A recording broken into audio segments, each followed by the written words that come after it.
did you first grow curious about the paranormal? Dare you dig deeper? You are listening to House of Asher.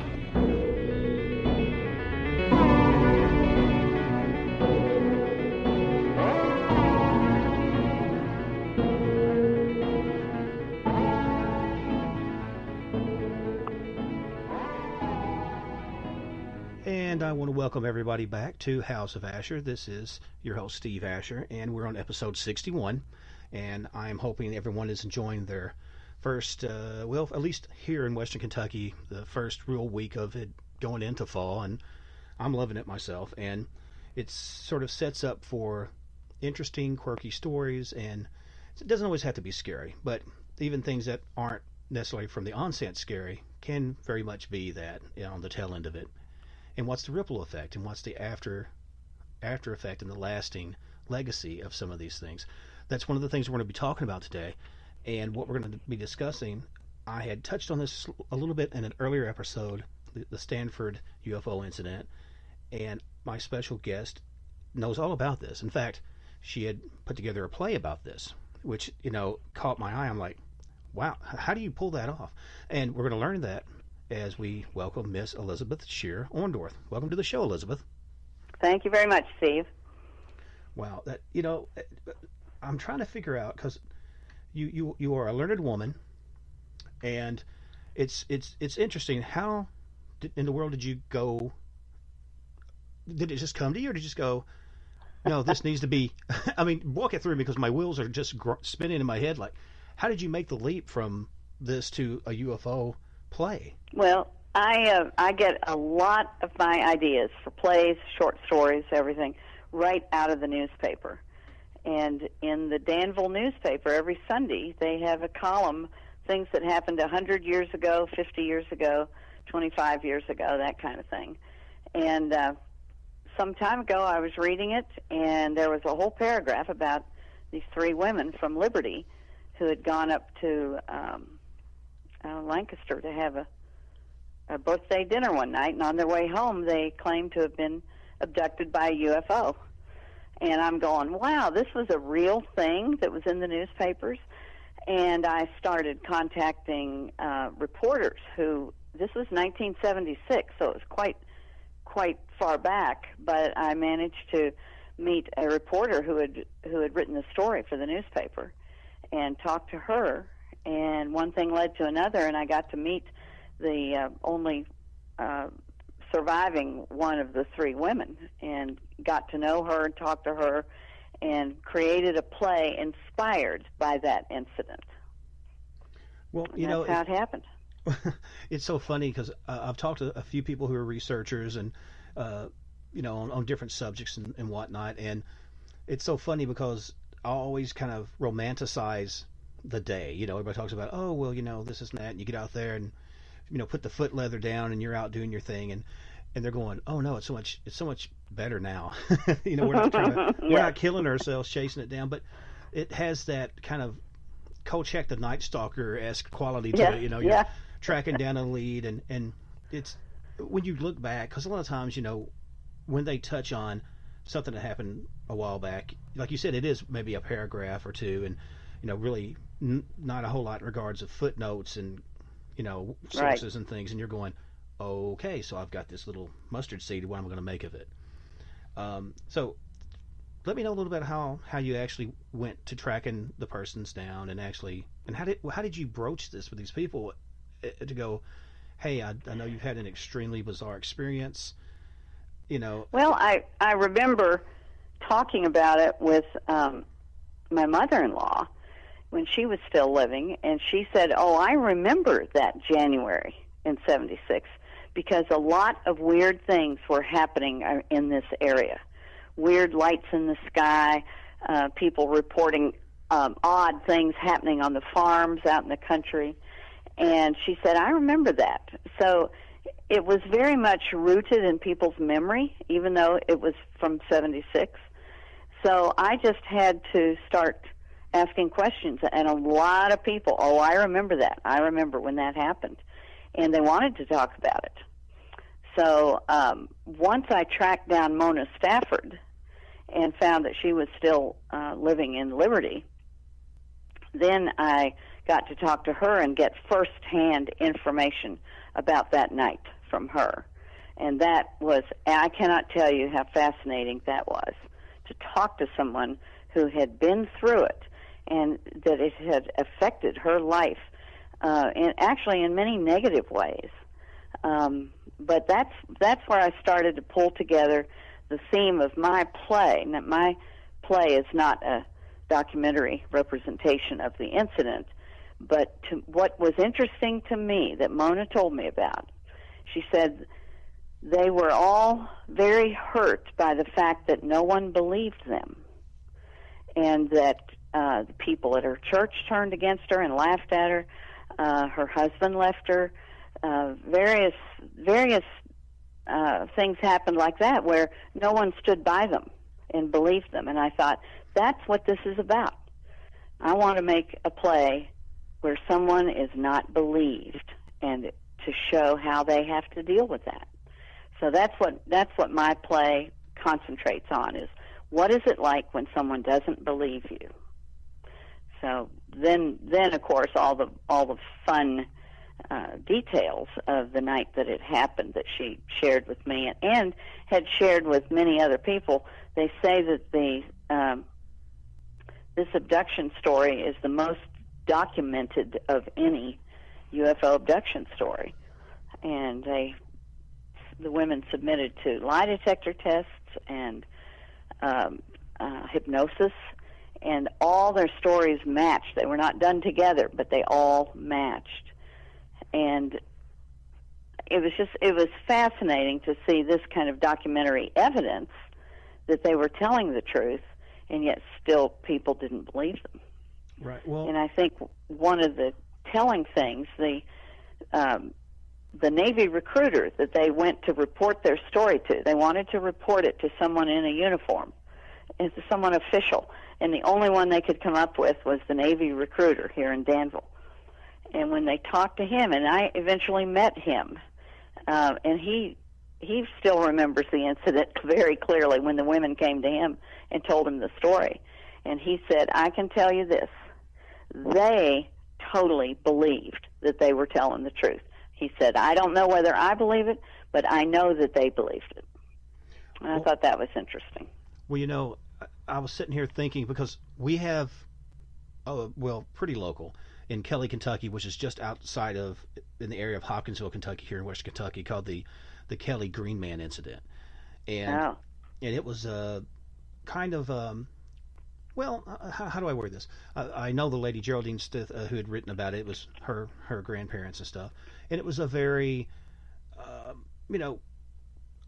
rural area. I mean, not quite mom and pop kettle, but, people come in from New York and stuff. And that's kind of how they colored it.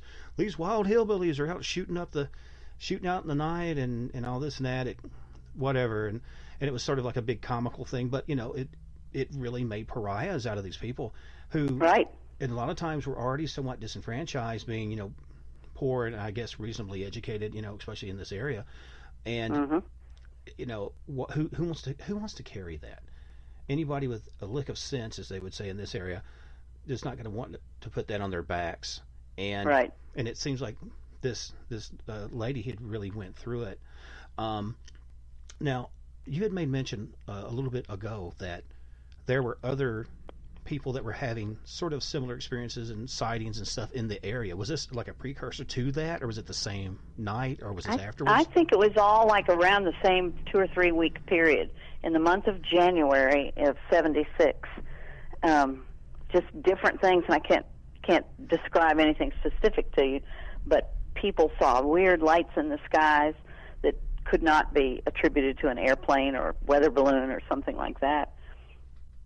And it seemed to all cluster around a certain time period, which seemed to fuel the fears of everybody. If somebody else had seen something and their neighbor saw it the next night, then it must be true, that kind of thing. Right. But apparently around Boyle County, in January of '76, there was quite a bit of interstellar activity. Well, it's funny because I'm sitting there laughing because it's generally not someone that sounds like Miss Stanford. It's a thing that generally if the paper or the media generally gets a hold of somebody, it's going to be, the guy, yeah, I done seen it. It was over that way with my trailer. And I was making my hooch, and my dog started barking. I said, Rufus, quit. And it's like that. And it's like, of course, yeah, that's the most untrustworthy. And it's almost like they do it on purpose. And I'm not trying to make it sound like a conspiracy, but it's like, oh, of course. The story. Well, what they always say is, why doesn't a physics professor from Harvard ever get abducted? Why is it just a good old boy drinking beer on the dock in Alabama? Right. Or like, why is it only like Victorian white women ghosts, women in long white robes? When aren't there more like Native Americans or stereotypes? Right. Yeah. So I don't know. And maybe it's maybe sometimes it's I don't know. Maybe it's a thing where, at least on the ghost part, maybe they think, well, this is what you're expecting to see. Right. So they give you something somewhat from your mind, and if it's even a thing. In my research, I do my best not to. I try not to be a believer. I just try to go, look, this is what people reported seeing, or this is what because I've had a few experiences of spotting lights and stuff like that. Nothing to the degree of the Stanford incident, but it's one of those things you do keep close to your chest because even in this day and age, I mean, maybe if you lived in areas where that's more common and it's more or less like seeing fireflies, it happens to everybody. But one thing we did, Steve, is after one of the shows here in Danville, Mona was a guest at the show, and she spoke a little bit to the audience afterwards, and we invited people in the audience, and we had advertised this ahead of time, saying, after the show, come and share your high incidents of high strangeness with us, if anything's ever happened to you. And we had people come up on stage, and they were literally frightened, but they would talk about something that happened at their house, right in this area. And we must have had half a dozen people share things that night, and it was creepy to listen to them, but they were absolutely and totally sincere about it. But it was really, really interesting. Well, so stuff is still going on. That's the thing. Well, see, that's what's interesting too. Is I mean, I know like now they have like MUFON chapters. Like you. I'm blanking on the acronym, but basically you can report a story and. They'll try to get the details and try to line it up with other details from other people's abductions and put it in this big database. And they don't really share it with, anybody particularly with names. They just kind of keep the details and the facts down. But I don't think we had anything like that here. I mean, other than, like you said, she just found somebody in uniform, someone with some level of authority, and said, okay, this is yours now. Well, I know that they did eventually then involve the police department in Lexington. And the detective that came down brought a lie detector and ran that. Then they brought in a psychologist to hypnotize them, and I think he was from Nevada or something. And then, of course, the National Enquirer got into it. And once the Enquirer gets into something, it kind of brands it to be a certain sensationalism. And I think that's what hurt them, that these unorthodox media got hold of it, but it was all over at the time, and they got tons of publicity. But Mona said they all three refused to take any money for anything. They would not accept money to be on a television show or to be interviewed or anything. They thought that was wrong, and they would not do that. And I thought that was interesting. Well, they were not in it to be self-serving. Right. And I'm sure they're, at the time they were just thinking, well, here's another media outlet. And like you said, it kind of dings on us like, well, look, we've got to really be mindful now and kind of circle our wagons to keep what credibility that we got. And I'm sure that probably didn't help, the relationship thing. Right. As you mentioned, she ended up getting divorced. Can we touch a little bit on, can you walk us through a little bit of what actually happened at the incident?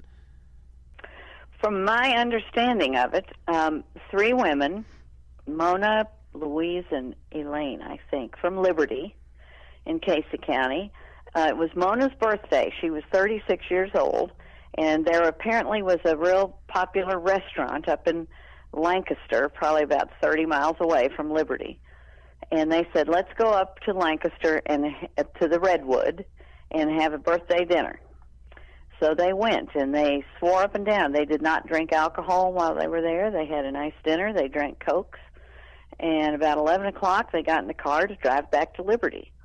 And on Old Highway 78, going down near Houstonville, this huge bright light came at the car, and I don't remember who was driving the car, but it pushed the car off the road. It blinded them so badly. The next thing they knew, they were pulling into Liberty, and it was 3 hours later. Now, this is normally just a 40-minute trip.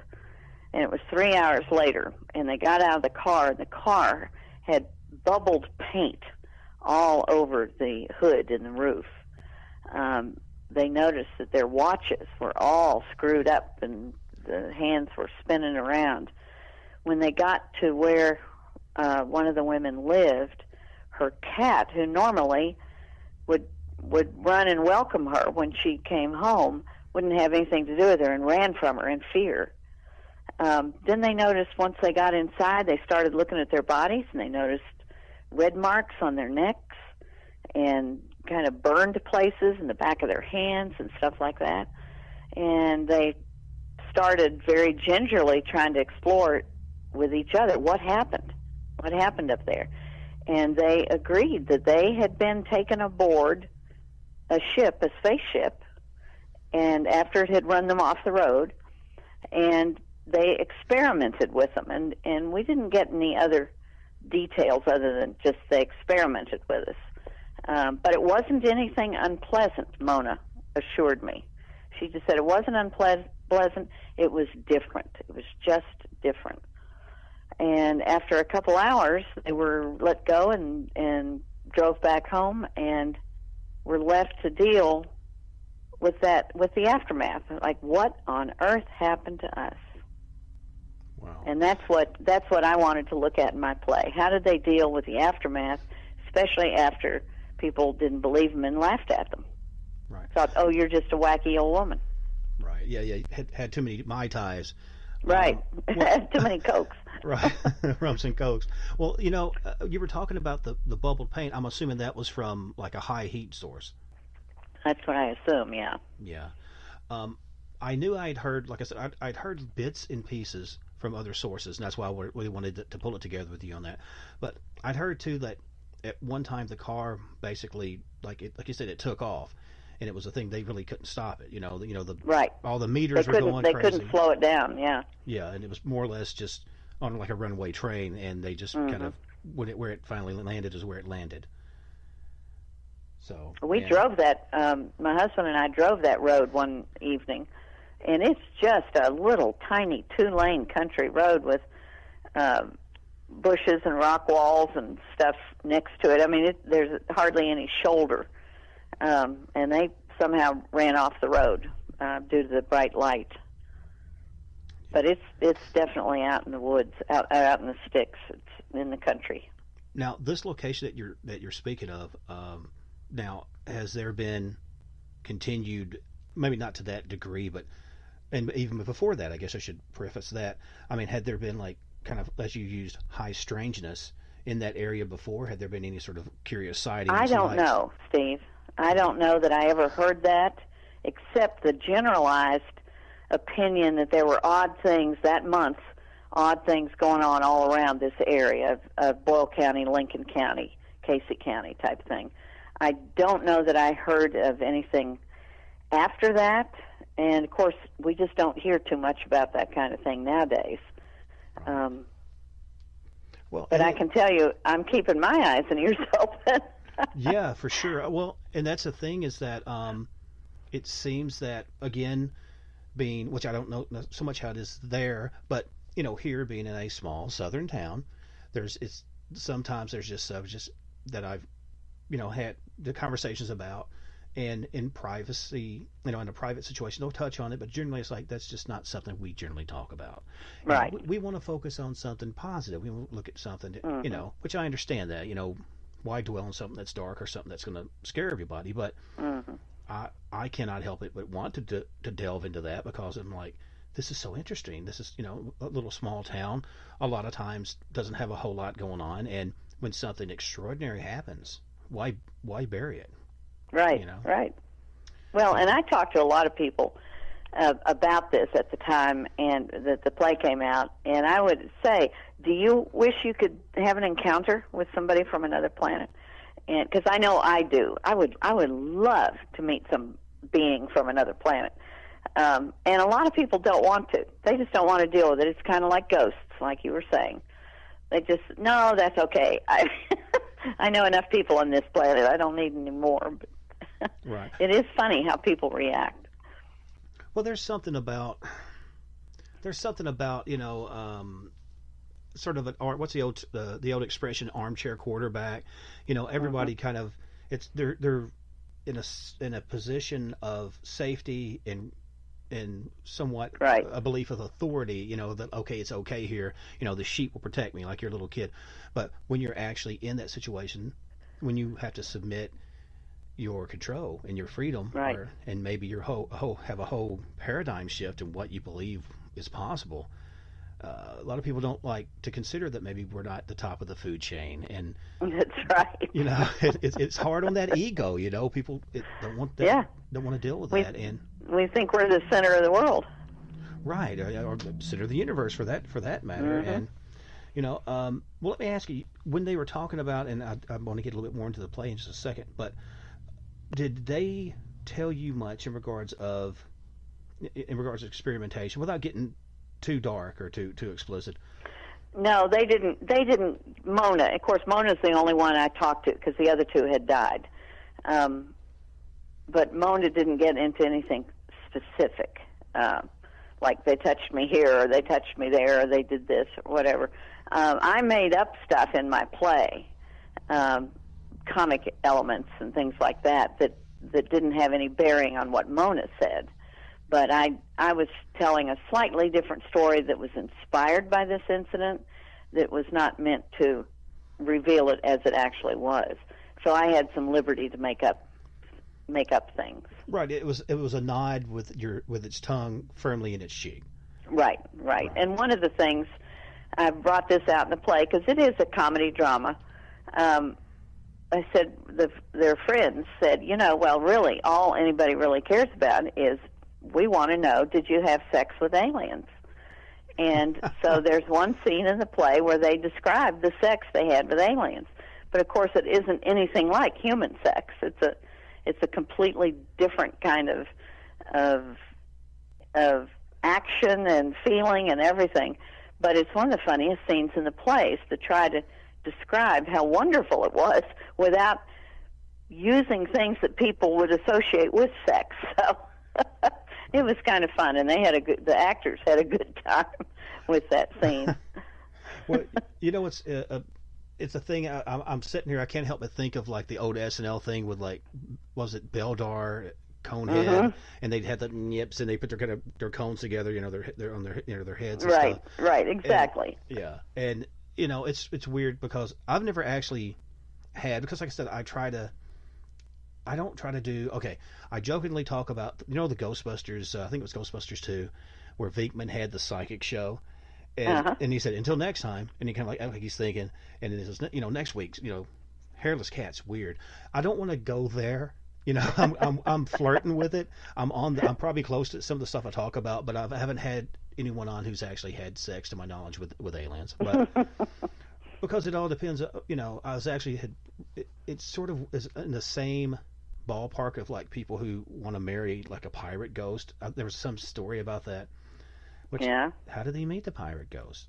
I mean, there's not a pirateghost.com or something like eHarmony or Harmony, maybe. I don't know. Weird. People are weird, man. But yeah, they are. But that's good because it keeps life interesting. Exactly. Well, and that's the beauty of it. And again, being in a small town, I think sometimes you get sort of let's say your parents were extremely conservative, okay? Odds are you're going to probably be fairly liberal. Or maybe if you had like very kind of hippie-ish, laid-back parents, right?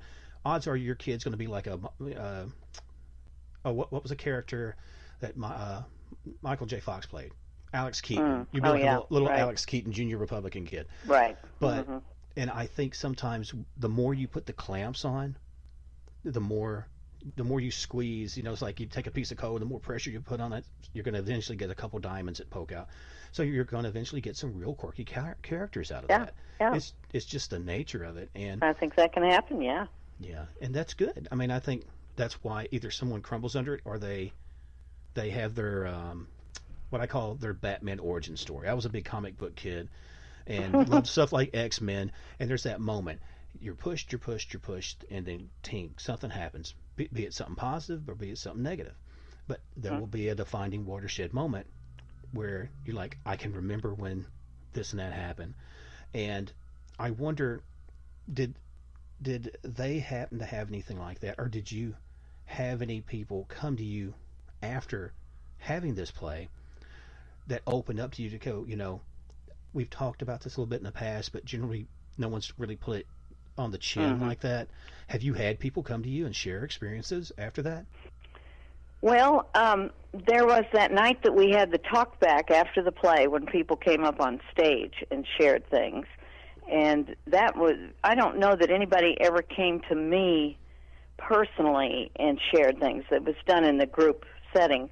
But Mona continued to share things with me afterwards of things that happened in her life, and she connected it all to that incident. She said they waited for years for the ship to come back, and they were convinced it would come back. And she wanted it to come back, but it never did. And then some other odd things happened in her life that were very psychic-oriented and that kind of thing. So it was like she was wired to what's out there, right. From her incident. Almost like they groomed her. You find that a lot. Excuse me. I don't know how many people in your world that you deal with who are empathic or people that deal with that. Generally, a lot of times it's almost like a what was the movie with Christopher Walken? He touches people. Dead Zone. It's almost right. Yeah. Maybe not that dramatic, but a lot of times people maybe come through a surgery, open heart surgery or something, maybe not to their knowledge that they almost died on a table. Maybe they lost someone very dear to them, and then they begin to have certain experiences. Right. I find that's more and more common, and I think that those few that are actually in an abduction are, I don't know if you want to necessarily call it well, maybe I guess it was an abduction, but because you didn't voluntarily walk into a ship, but I don't want to, because the word abduction has so much baggage with it, but sure. It's almost like, okay, we're going to groom you for this, just like back in the day they used to have a thing like you're tapped. It was sort of an old Masonic thing. Around here, they'll kind of tap you on the shoulder and, okay, you're picked. And, okay, you're going to become the next sergeant. You're going to become the next lieutenant, especially in working in corrections. That was how it worked. And I wonder how much of that was part of that. Because you said that apparently all three of them believed the ship was coming back. I think they probably had some sort of hypnotic suggestion or some sort of something that they just were not aware of to go, okay, we will return, in time if we can, but keep watching for us. And I think that is going to change you, And as far as I know, nothing ever did occur again like that, other than some odd things not related to UFOs that happened to Mona. So, of course, one of the women died within 2 years after the incident. So she was dead by 78. The other one lived another 8 or 10 years. And then, of course, Mona, the last I saw Mona was about 5 years ago. And but she's elderly and in poor health, and I don't even know if she's still living now. Well, can I ask the lady who had passed, of course, for some reason my mind went to this. Do you believe it was like natural causes, or do you think it was maybe something that she was exposed to? Was it like cancer related? Well, that was debated in the newspapers at the time. I'm not sure they came up with any definitive answer, but they wondered if something had caused the first, especially the woman who died within 2 years. That was so close after it. Right. But I don't think they ever came up something. with any hard and fast medical information to go one way or the other. Yeah. Would have been nice, but I don't think they did. Right, and I'm sure the family didn't want any, post. Yeah, they were probably not right. digging into it too deeply. Right, literally. Yeah. Sorry, I didn't mean to make a pun, but that's where my mind goes. But it's okay, Steve. I'm sorry. Well, you get it. Being a playwright, your mind, when you're constantly writing and this and that, that's you draw all over the place. But now the children, I'm assuming they had children. Mona had a son. Okay. I don't know about the other two women, but Mona had a son. Okay. And his name, oh golly, was it Greg? But he was a truck driver for a company in Casey County. And the interesting story, I met him when he came to the plays at Pioneer Playhouse the next summer. His mother couldn't come, but he came. And he told us the story of driving a truckload of gates, farm gates, out to New Mexico. And he ended up in Roswell, New Mexico, and checked into a motel that night. And when he signed his name and put that it Greg Stafford, Stanford, Kentucky, or Liberty, wherever Mona was living, the people in the motel knew who he was, and they knew his mother. That's weird. They entertained him royally. Really? Well, I used to believe in coincidences, but kind of the older I get, the more I'm starting to believe in just synchronicity. I think a lot of times you end up where you're supposed to be, and you meet the people you're supposed to meet. Yep. Now, did he happen to have any experiences, especially out toward Roswell? I never heard that he did. He was a teenager, I think, when all of this happened. And so he was in on watching his mother be hypnotized and be lie detector and everything. That had been strange. Yes. I mean, he's like 16 years old, and he probably thought his mother was nuts anyway, as 16-year-olds tend to do. But I think he totally embraced it. He seemed to as an adult when I met him. And but he was floored by the reaction of the people in southern New Mexico to finding out who he was and that they knew his mother's story. Well, okay, I'm going to run something past you. It's funny that you mentioned it. Probably a handful of episodes back, I had a gentleman on, and we were talking about a thing called the Integratron. It was out toward Joshua Tree, and it was supposed to have been almost like an energy recharge building, and it was constructed, and they were going to put different types of magnetic relays in it, and it would have a mild electrical charge that supposedly would revitalize your body and your organs, almost like a low-end Fountain of Youth, like more or less longevity machine, sort of, probably more than like return you to a teenager, but more or less just give you, vitality and energy, and probably touches on like tantric powers, and if you want to get off into the metaphysics of it. And they were talking about out in that area, just like here, there's certain things that are so common that if you were out, like especially in Western Kentucky, almost everybody that if you don't either own a gun, have some overalls, or run a farm, someone who does, and there's nothing wrong. That's fine. I'm not casting any judgment, but I'm just saying. But like there, everyone either has a friend who's connected in some way to UFO research, because it's sort of like that's sort of the mecca of that area. Just like certain areas are mecca for films and mecca for music and whatnot. Nashville, places like that. And now, after all that went down, the community, after the fact, I mean, like you said, there was that time when they were kind of in that pariah position. Did it ever kind of level out? Did it ever? Because I don't know if I ever asked you if do they have kind of like a UFO day there now, or is it still like something that's just sort of poo-pooed off and not really respected. We don't hear much about it at all around here. See, that and I've lived me. here almost 30 years, and it's not a current topic like it was in '76. So, see, that really, again, that floors me, because I was out that way, well, relatively that way, out toward. Are you familiar with Bath County?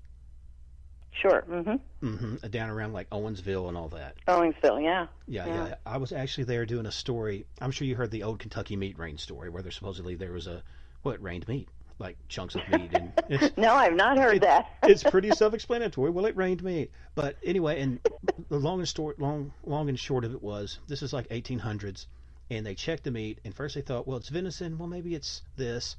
And people even cooked it up and tried it and says, no, it tastes like deer, or no, it tastes like goat. Well, they sent it to a Cincinnati research facility, and they come back and says, well, it's definitely lung tissue, and it's either horse, and then they come back after that and said, no, we're probably thinking it's human infant lung tissue, which I'm going, first of all, golly, where in the world did you get that much human lung tissue? But and it's actually in one of the medical museums, I think it's in Lexington, and they have like a vial of it stored up there. So and I asked the guy I was talking to, I was like, so when's Crazy Rain Meat Day there? And like, we don't have anything to do with it. I was like, are you kidding me? That's huge. That's so friggin' weird. It just seems like that would just be a big draw. I don't know. But they didn't want to capitalize on it. They walked away from it. That's it. That's not what they want to be known for. They're hardworking church folks, and you got to give them credit for that. But I'm telling you, I don't know, man. Like if I suddenly, like, there was a hole in the ground under the house, and so it's a frozen place where penguins live. It's Penguin Town here. I'm going to be selling Penguin Town T-shirts and plushies and cozies. I'm going to be the Gene Simmons of Penguin Town. I'm going to sell everything. It's going to be in lunch boxes. Well, a couple years ago, golly, it was about 8 years ago, I was out in New Mexico for 3 months.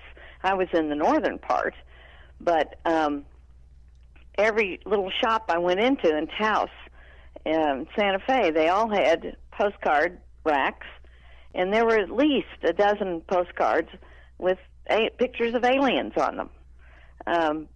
So even in northern New Mexico, they're still shopping the whole aliens hang out in New Mexico story all over the place. I mean, I bought my share of them. Yeah. Well, years and years ago, I had been down, back in my earlier incarnations when I was able to do this type of work, I worked with my brothers in a steel mill, and we actually went out to a little area called Monticello. It's a little plant in the Four Corners area where it kind of interconnects with the different states over there. And that was very much a thing. I mean, they talked about stuff like skinwalkers and stuff a lot too, which research that. That's crazy. Yeah. It touches on a lot of Native American belief, and like, just, it's dark. It's kind of like dark magic. And but it's revered, and they really believe this. And so you kind of go, that's crazy, but maybe it's not. So you're like, I'm not taking any chances. I'm staying in the house at night. But that's why in my play, there were 3 women in my play, and one of them owned a bakery, and the bank foreclosed on her loan because they thought she was crazy and she'd never pay it back or something. So she ended up leaving town in the play, and I had her move to Roswell, New Mexico, because she said, nobody thinks I'm crazy here. So that was the way her life was unfolded in the play. Right. Well, and there's a safety to that. There's a reason that people clump together with like attracts like sometimes, and right. And once you find that that safe harbor, it makes sense. Who wants to take those lumps all the time? That's right. Well, let me ask you too, in regards to your play, and also, have you ever considered putting this into like a movie form? No, I'm not really a screenwriter. I like playwriting, so I've never done anything with it beyond doing the play, and it's had several productions, but I haven't even gotten it published or anything like that. But I'm just saying, when I was thinking about it, because I've not actually got to see the play, unfortunately, but because I'm thinking of like, as quirky as something like Rocky Horror Picture Show was. I mean, it's an institution now, and it's played all over different places.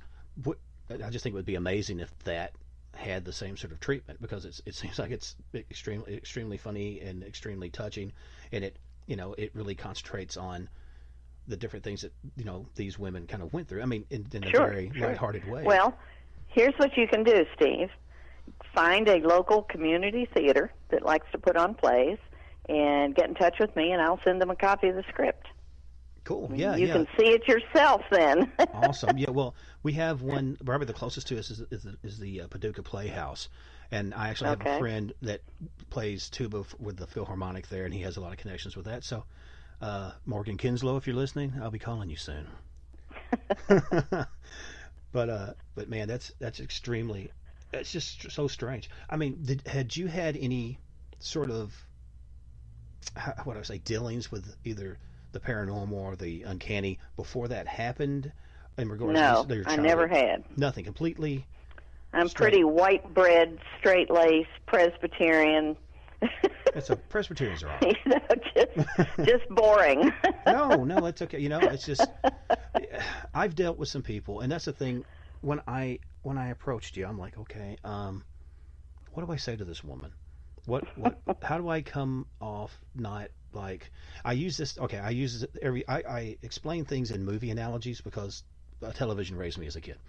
Okay. Again, Ghostbusters, a Ghostbusters reference. When Ray runs in and he's excited, they found the mood slime or something, and he's talking to Venkman, and oh my god, and there's this, and it's off the grid, and he's like, Ray, you're scaring the straights. Bring it down. So I'm like, okay, how do I go to her and go, hey, I want to talk about some stuff. I know it's kind of quirky. I'm crazy, but I'm not crazy. I'm crazy because I'm interested in this stuff, but I'm not dangerous crazy. Yeah. So, and then you kind of got to gauge each other. It's a really funny dance that you have to do because right. And you don't want to make people think that you're trying to make fun of what they're doing, or making it maybe darker than it should be, or making it be, you have to really watch people with agendas sometimes in this sort of field, because sometimes people take what you give them and they play with it, and they want to present it in a bad way, and I hate that. But well, that's true. But my agenda in writing this play was, first of all, I write primarily for community theaters with general populations, families going to see shows. So the number one goal is to entertain them while they're there, but I also like to give audiences something to think about, to take away with it, and it makes it a little richer experience instead of just laughing for an hour and a half. So I wanted people to take away from this play, to expose them to what it would be like if somebody went through this experience, and maybe they had no friends that had ever done it. But then, how would people treat them when they were done? And think about that, and think about how you treat people. So that that was the drama part of it, and then the comedy part was these women reacting to what had happened to them and trying to describe it to people. So it was all it was still entertainment, but it still gave you meat to think about. Right. And that's my favorite kind of writing. Well, okay. I think of things that kind of throw something back at people, but in a funny way. Sort of like, okay, if you take it way back, the Jester was the only one that could make fun of the king. He could kind of call out some of his hypocrisies and little things that everyone's thinking but doesn't want to say, but he can kind of put a funny twist on it. And generally the king was okay. Sometimes the guy went to a block, but generally, like you said, that was, and I think it was a necessary thing too, because it kind of let a person look at themselves, right? And like, okay, well, wow, maybe that's something, maybe it's something I should look at, but in a safe way to where it wasn't an accusation. Right. It's interesting. And so how long have you been doing this type of work? Playwriting, I've only been doing that about 13 years. But before that, I wrote short stories. And before that, when I was working, I was an advertising copywriter and public relations writer and an editor, a news editor. Wow. So I've been writing my entire life. It just shifts on what kind of stuff I'm writing about. Well, it was that. I mean, not to psychoanalyze you, but obviously I'm curious, so I'm going to ask. Did you notice that? Was that just a natural? Do you feel that was a natural shift? Do you think? Because I know a lot of times, especially writing about the same sort of thing. Because I mean, I've written a couple books about ghosts and things like that, and prison systems and asylums. But I find myself more going, well, I want to write a little bit more about folklore, or I want to write a little bit more about because we do a lot with special needs children and special needs adoption. So I'm like, well, I want to write a children's book. So is that something that you felt that you kind of had to clean your palette, as it were, or is that just something that just naturally happened?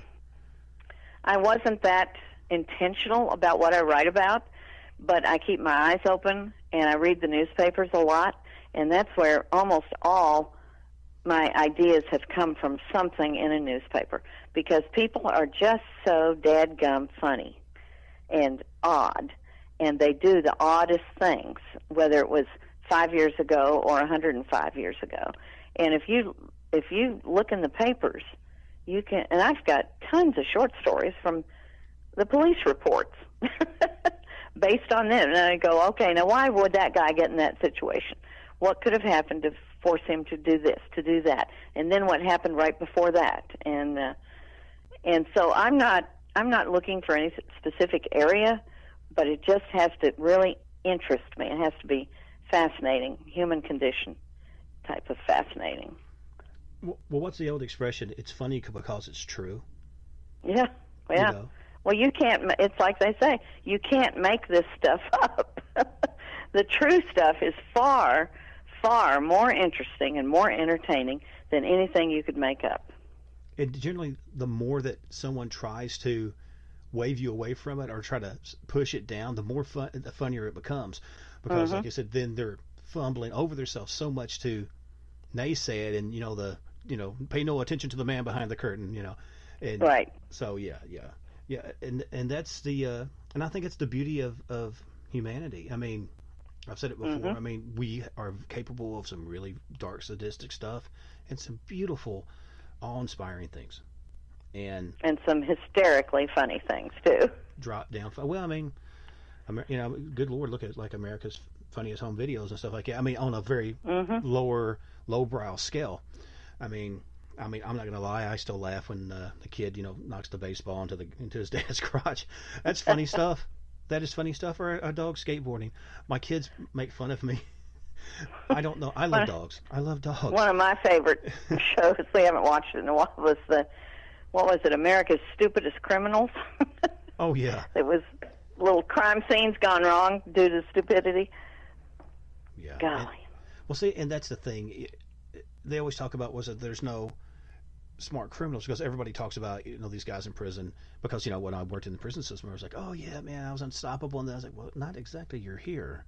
Yeah, there's a limit to let's be real, how smart you are. Right. Maybe if you'd stopped at the last, the 7th or 8th bank robbery, but when you went back and did the exact same thing with the exact same MO, that's how they got you. Yep. But, because we're creatures of habit. I don't know. I'm not sure why we got off into that. But let me ask you, too, in regards of what you're doing now. Now, that particular play, I'm assuming you have, is it still going, or you have it shelved, or is that for special times of the year? Because what are you doing right now with your playhouse? Well, the playwriting I'm doing right now is basically for local school systems to be put on for high school students. I am not currently doing anything for the local theaters. We have actually three or four theaters in Danville: Community Theater, Pioneer Playhouse, the Summer Rep, the Center College Theater, and then the new one that I started called Scarlet Cup Theater. So I'm not writing for any of those right now. I'm writing for the school system, which wanted one-act plays that would teach some kind of lesson in a theatrical way to teenagers. So that's been very challenging, and I'm getting ready to get into that this week for a show that's supposed to open in January. But that's that's fun. So it's sort of like a high school version of like Aesop's Fable or something. So where it's like, this happens and this is conclusion and this is why. Is it more like a cautionary tale? It's putting kids into a situation that many of them would get in, and then watching them choose how to react and how to behave, and yet making it entertaining at the same time. So they're not just sitting there in the auditorium rolling their eyes and looking at their phone. And that's a huge challenge. That's a tough to sell, reach that audience. So that's what I'm working on right now, and it's fun. I enjoy it because I've not written for young people before. See, for me that's awesome because, having young children and stuff. When you have a teacher, because I have a couple of teachers that had meant a lot to me that actually reached me, and they have always stayed in my heart. And when you are able to have someone who can reach you like that, that's life changing. It is. It really is. It's very, very valuable. Wow. So let me ask you this, and I know we've kind of covered a whole lot of ground. I was going to touch on one more thing, one or two more things before we get into where people can reach you and whatnot about plays. I know you talked about that when they got back, they were basically doing the more or less checking each other for red spots and marks and indentations and stuff. Had they ever been checked by anyone that knew anything about implants, or did they ever feel that they had implants or they were being tracked or anything on that level? I don't recall that was mentioned. And of course things could have been mentioned that never made it into the media, into the press. But I don't recall in my research reading anything about that, or if they were scanned for metal objects or anything. I just couldn't tell you, Steve. I don't know the answer to that. Well, the reason I'd asked that, I don't know if you had ever listened to stuff like the old Art Bell program and things like that. That was a guy who was like one of the guys who really started that type of genre in radio. And I remember they'd had a guy on who had somewhat similar experiences, and noticed, almost felt like a BB or something under his, right, like his kneecap or some things like that. Now, I know you talked about they'd had red indentations on their neck. Were there any sort of patterns to it? Because I know I've heard like moon shapes and triangles. Or did it even get that deep in the conversation? I don't remember that was mentioned. I don't remember. But they definitely had marks on their bodies, and like red marks, and because I know they would. Mona said they would compare them. Do you have the same shape mark on your leg that I do on mine, and that kind of thing. Wow. Well, let me ask you, at this point of the conversation here, if a person wanted to reach you either about possibly some playwright work, some information about whatever, getting in touch with you about whatever, what's the best way to contact you? Well, they're welcome to Google me, Elizabeth Orndorff, and I think they could find my email address, which is just my last name, Orndorff with an S, at bellsouth.net. And they're welcome to write me. And if they want a copy of the play, I'll be glad to send them a copy, or answer any questions. I think I'm pushing for this thing to get bigger. I think it's something that is actually a lot more common than people, let on in a whole lot of different cultures. And I would be very curious to see, like, maybe this go to somewhere so like Great Britain and places like that, and see how the cultures, because anytime you bring something in from a slightly different culture or whatnot, there's sort of, just like, remember the old game when you whisper in your ear and it goes to the next person and it turns around this and it right, twists. Yeah. It changes, it shifts, it gets a little adaptation in there. Yeah. Right. And so I'd be kind of curious to see how each different area, approaches some of the subject matter and some of the things. I just think it's interesting. That would be. You're right. So you're in charge of getting High Strangeness produced in Western Kentucky. You know, Okay. I think I can make this happen. I think I can make this happen. And if I can get this to happen, I want you to come down, and I definitely want to meet you because I've really had a great time in this interview. That would be fun. I'm glad you called me, Steve. Well, I'm glad you picked up. All righty. Well, listen, Miss Orndorff, I appreciate it. And what I'm going to do, I'm going to start up the outro music. And I want to thank everybody for tuning in for this episode of House of Asher and our wonderful guest, Miss Elizabeth Shear Orndorff. I want you guys Thank you very much, Steve. I've enjoyed it. Absolutely, ma'am. Thank you again. I want everybody to make sure to check out House of Asher on YouTube. Also, check out stevieasher.com and keep up with me on different signings and interviews. I'm actually having a signing at the George Kuhn Library, Princeton, Kentucky, this Saturday from 10 to 12 p.m. But beyond that, I want you guys to enjoy your day. But as the sun goes down and the shadows grow long, check your closets, check under your bed. Who knows? Maybe there's a little green guy waiting there for you. Who knows? But love each other, love yourselves, but don't be afraid to let yourself be afraid. So until next time, take care.